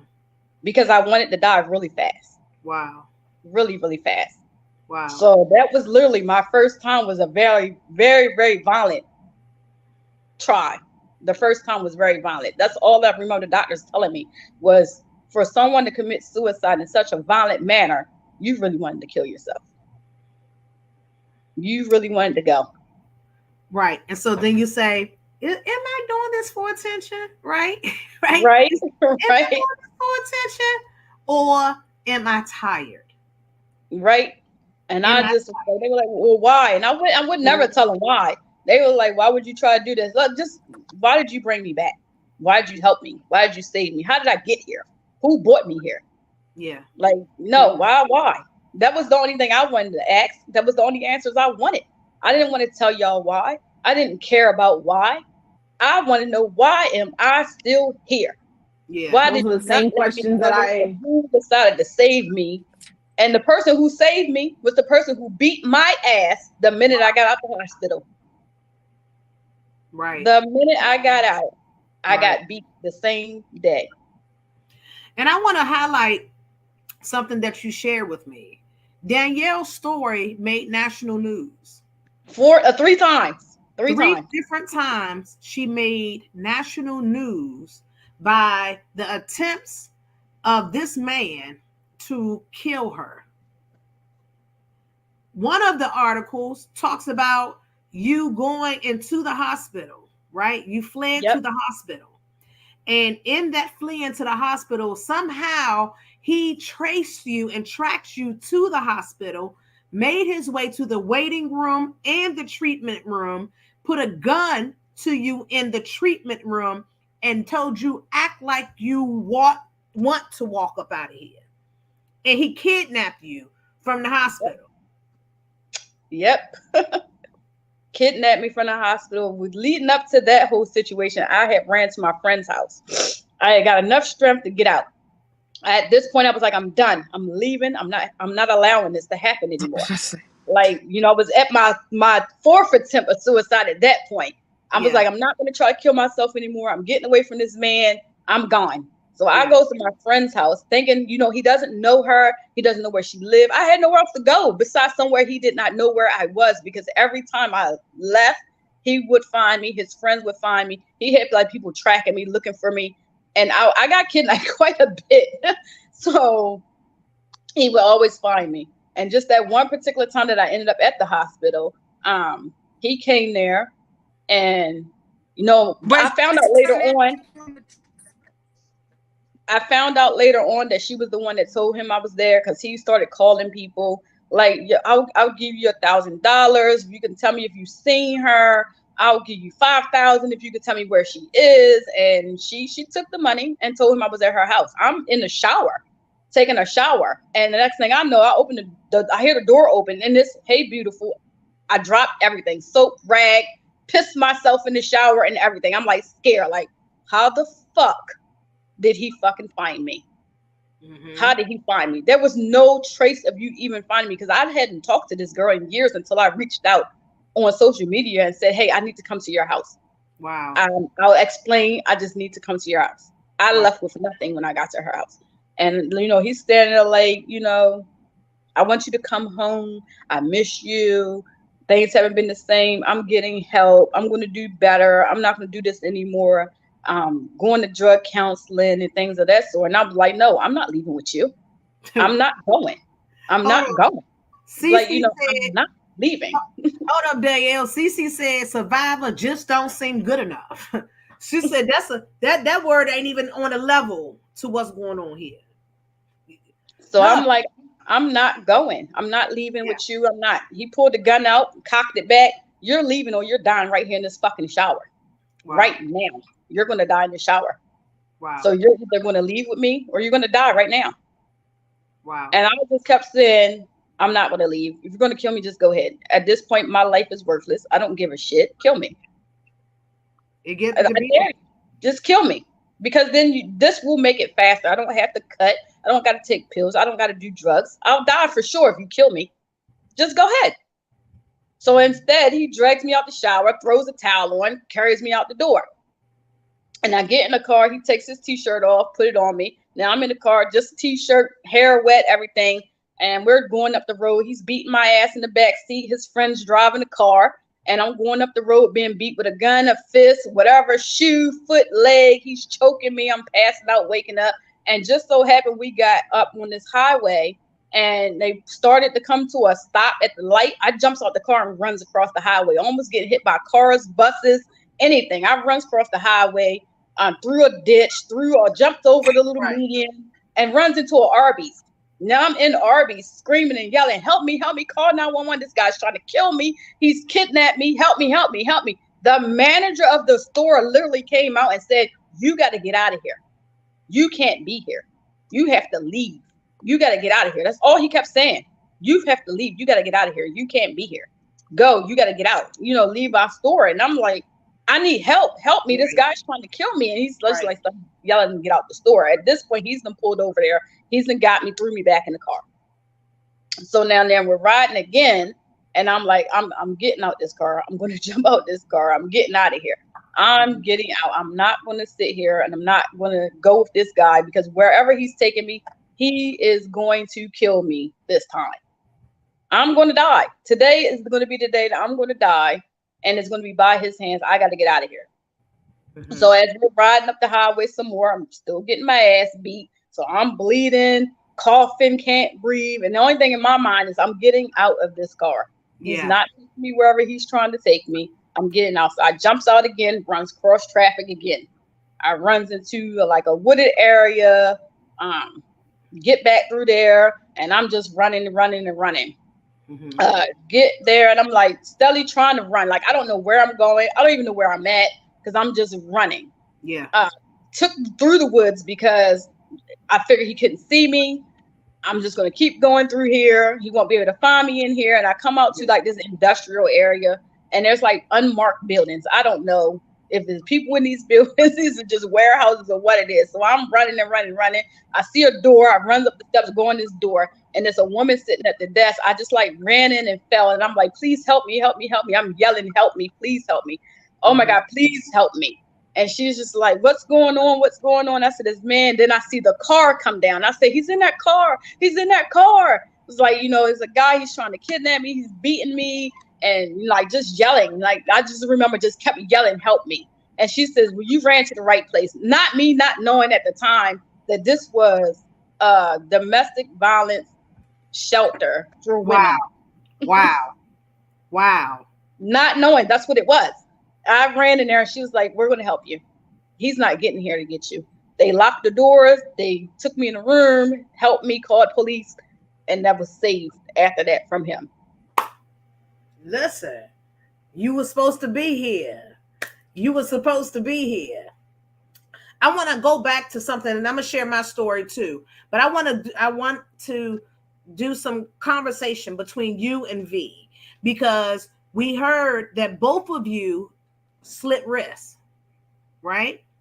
And so V is a author of a book called Victimless Soldiers, where she co-wrote this book with her mom. Y'all know her as Kia G, also known as Takia Green, where they have conversation in this book about self-injury, self-harm, in V's journey, as well as Kia's journey as the mother. So V, in this book, you guys also have a group on Facebook. Make sure y'all join Victimless Soldiers over here on Facebook. Could you real quick bring in the correlation? Because I heard you say you slit, right, your wrist. That was your first attempt. And then we heard Danielle share about her stabbing herself as well as slitting her wrist, right? And so could you real quick answer this question for me? Is self-injury, self-harm always used for suicide attempts? No, it's not. You can become more I just want to make likely, sure we separate the two for folks. You know what I mean? Yeah, you can be more likely to end up committing suicide or, dying because you may cut the wrong way. Self-harm is not suicide. Thank you. Those are two different things. I wanted to make sure we threw that in there, right? And so when you guys cut your wrist, you intended to die. Yes. Okay. I just wanted to make sure that folks got that information so that they can differentiate. I took my time on that one between the two. Don't ignore LLC is your LLC, right? And so folks can head over there to get information if you have don't ignore LLC.com. There it is. If you have information or need information about self-injury, self-harm, because there is a difference between self-injury, self-harm, and suicide ideations and attempts. I wanted to make sure I got that. Please reach out if you have any questions. Yes. Hey, so my turn, right? So, I'm gonna leave y'all on the screen with me because I don't want to be over here by myself. So my first time that I can think about, I remember I was at a church event, and I remember that I was with a group of my folks. We was with our youth group, and a lot of those folks I'm still really good sis with, my good sis. And I remember that I had made a decision that was going to be my last day, whether it was a church retreat or not. Like, I had a book bag stacked with my stuff, right? And so fast forward that day, I learned that people do care, right? I learned that people do care because when I came out and I was about to leave into the woods, this lady from out of nowhere came and stopped me and asked me what was going on. And I was like, she's giving nosy because I ain't really talked to the other church people. For the folks that grew up in church, y'all know what I'm talking about. I don't mess with them new church people because, you know what I'm saying, they got to be the throwback folks. But we had a relationship, but her and I didn't, right? And so it was one of them things of like, why am I even talking to her? But I had learned that folks that thought that I did die and that I had killed myself, they were in the woods looking for me, the woods behind the church, because that's what I had planned to do. So that was a plan. Let me tell you about the attempt, though. So the first attempt that I could think about, oh boy, I got zooted and booted. I went and got all kinds. Is this gray hair? This is gray hair in my hair, y'all. I don't have no lint because this was bothering me while I was looking at it. And so I had got everything, man. I remember I had took everything under the sun, including some coke. I don't know why the hell we go to coke, because we think coke won't be the answer and, you know, numb us out, why take us out.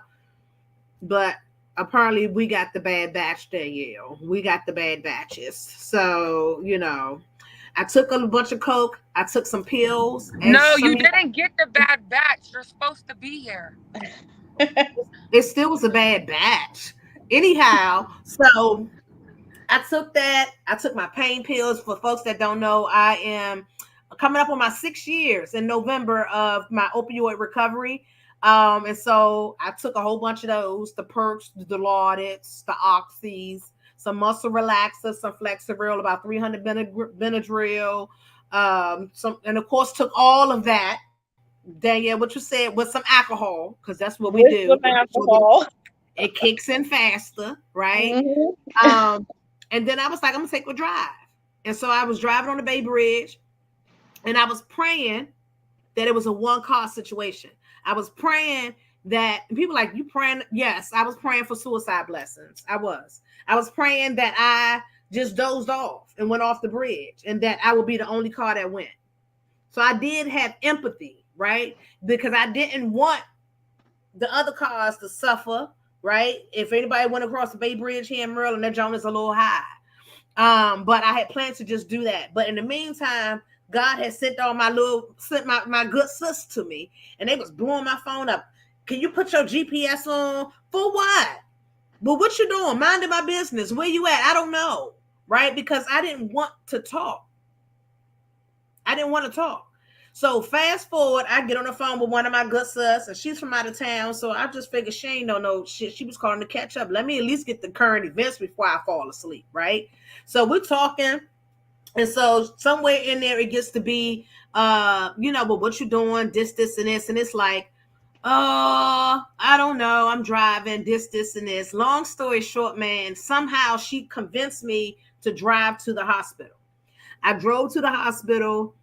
I kind of remember walking in, but I remember the lady at the front desk. You want to be seen. All I remember is taking my phone from my ear because she literally talked to me the whole way. She looked up the address and told me how to get to the hospital. My good sis from another state, right? So I remember taking my phone and handing it over to the receptionist. And whatever the good sis said, they came, baby, whisked me right on the way. I got whisked right on the way. You got my little paper suit. Okay, get the little wand down, your little paper suit. You go in your little room. And I remember when the doctor came in, the doctor took my toxicology report. And he says, wow, I'm surprised you're alive. My response was, Doc, me too. Me too. Because my toxicology report said I wasn't supposed to be here. But what did I learn about that, right? I learned that I'm a VIP up on the 3rd floor, period. And if you don't know about the 3rd floor, it ain't for you, period. It's exclusive. It's exclusive. But what I've learned is that even in the darkest moments, there's a little bit of hope for us, right? There's a little bit of hope for us. Because, like Brittany said, it wasn't the wrong coke. I wasn't supposed to die from it. Danielle, you weren't supposed to die from it. V, that cut wasn't supposed to kill you, but to propel you, right? And so all of us got numbers. We all ran our numbers down at the top. We all got numbers. What made us stop? What made us stop? What made you want to continue? And I heard you say family. I heard you say siblings. I heard you say your children. I heard people say their self. But we supposed to You want me to tell you what made me stop? I noticed that I was here to I went through my what I went through was to help somebody else. Regardless, we could sit here, there can be 2,000 people on this live right now. And as long as one person reaches out and says, look, I feel this way, can you help me? You accomplished your goal. Because you're not gonna touch everybody that you talk to. Yeah. Some people are gonna tell you you're dumb for feeling that way, or like you're like you said, like everybody keeps saying, for attention. Okay, yeah. If that's what you think, okay, and that's what that people that succeed in suicide, you know what their last words is? Oh, we're gonna show you who's trying to get attention now, and now they're gone. Yeah. Yeah, that's some real shit. And my thing is, look, it's in the title. It's in the title. Suffer to serve. I honestly feel like I went through so much shit in my life so that I can serve other people. Remember, I asked you that earlier, Auntie. I asked you, I said, why do you found your purpose? What did I think I said something like, why did you help people if you were going through your own shit too? Remember, I asked you that, and you said because that's what you were called here to do. That's what I was called here to do. To live unapologetically and tell my story so that others can heal, even though I felt like I couldn't heal many a times. But after 6 attempts, shit, I got tired. Some real shit. I got tired of doing the man. That you weren't gonna go nowhere. Yeah, and then God kept on saying, we ain't ready for you because I got to be on the backside and the ghetto side of heaven. And he's like, and he ain't ready for me yet. So he keeps sending me back. I done seen the light. Trust me. You going up? You going up? I don't know. He said it's under review. I'm under review. That's why I'm still here. I'm under review too. I'm under review too. Listen, I got one question for you, and then we're going to wrap up. One question. What do you want folks to know about suicide? That it's not for attention. Okay. It's not for attention. Yep. You're definitely not alone. You're not the only one. You're not the only one. I want people to know that there was a reason. And the reason may not make sense to you. And it doesn't have to. Everyone has their own choice. Sometimes, sadly, you make those choices. Yeah. But do not judge others because of your own biases. Yeah. See it as, hey, this person was going through something. Maybe I could have had help. Maybe I could have helped. Maybe I could have gotten them help. Yeah. And think of it like that. We have to start changing our mindset about suicide. Ooh. Ooh. It's the change in the mindset for me. Mm-hmm. It's the change in the mindset for me.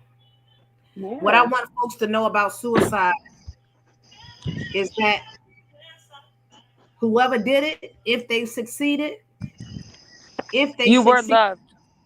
huh? I said the people that succeeded is we have to be their voices because they're not here no more. Yeah. And we'll never know why because they're not here. We'll never know why they felt like that. And because Yeah. we survived it, we can explain to people your feelings. You know, it might not be the same thing. It might not be domestic violence that drove you to want to kill yourself. It may not be the fact that your Yeah. kids didn't want to be around you that drove you to kill yourself. But you can kind of get a feel for everybody has feelings. Everybody has emotions. You kind of get a feel for that. The fact that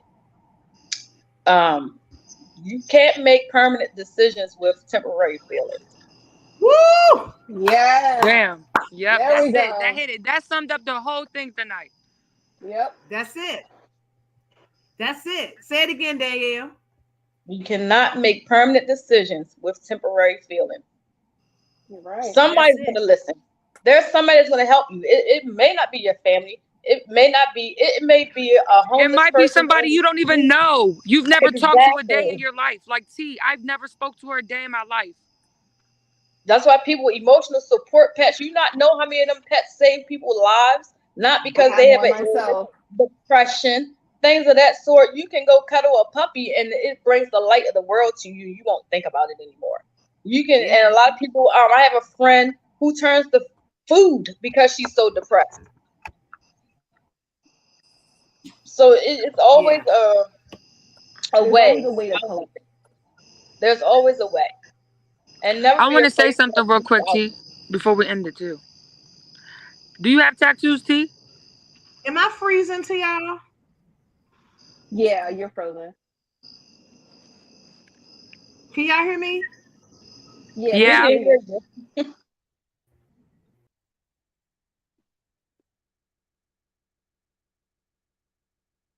You're out. Okay. So for Do you sure. have? Do you guys have tattoos?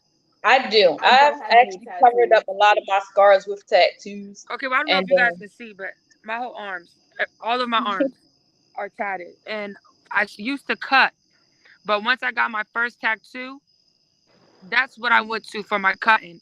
Instead of cutting, I did the tattoos because I would see Right. the blood and I could feel it. Mm-hmm. I That just was have a my lot of coping piercings. skill. And I wanted to hide all my scars from when I yeah, did me slash too. myself. That's why I ended up getting I feathers actually over my don't think stab I'll be mark. able to even tattoo over my scars because they're so Deep. deep and big Okay, and T, you like missed it. We talked you about the may. tattoos. I asked them if they had tattoos. Yeah, because I And don't know. I don't know what just happened. I had to come in through my phone, man. Jay playing the video game. I think he's eating my Wi-Fi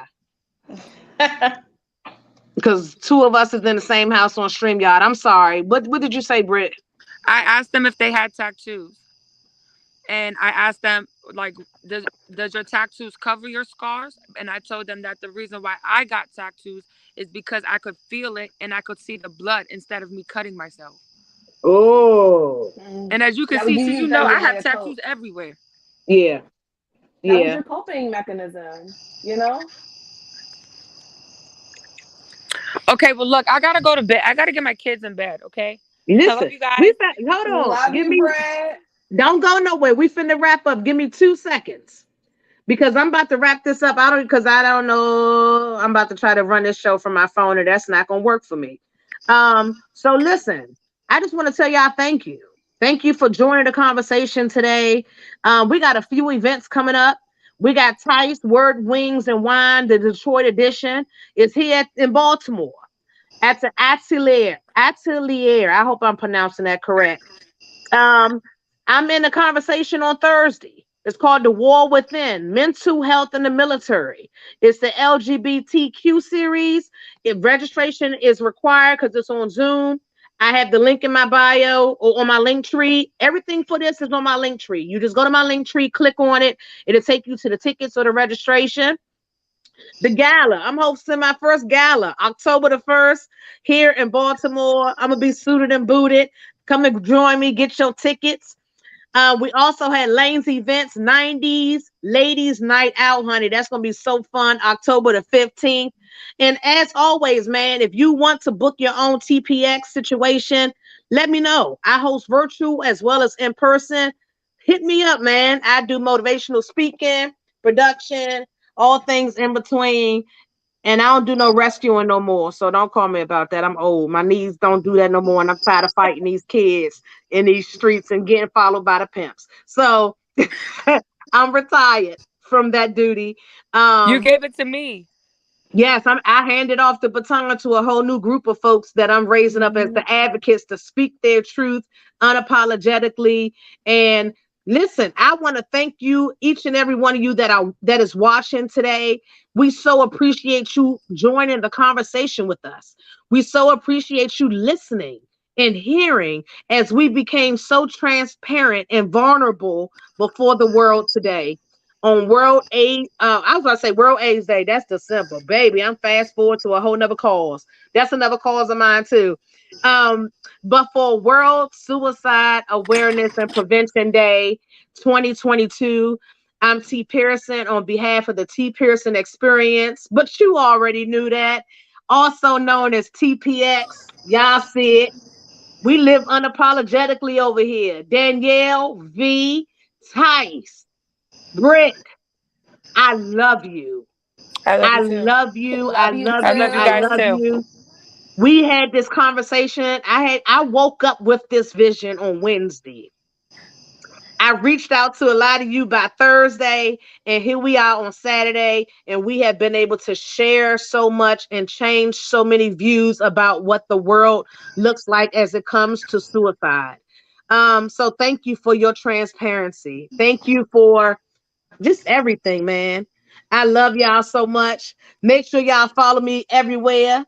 T. Pearson. Who Peace, can't love. follow you? Mind your business. Period on pool. And peace, love, and hair grease, man. I love y'all, and we out. Bye, guys. Bye. Bye.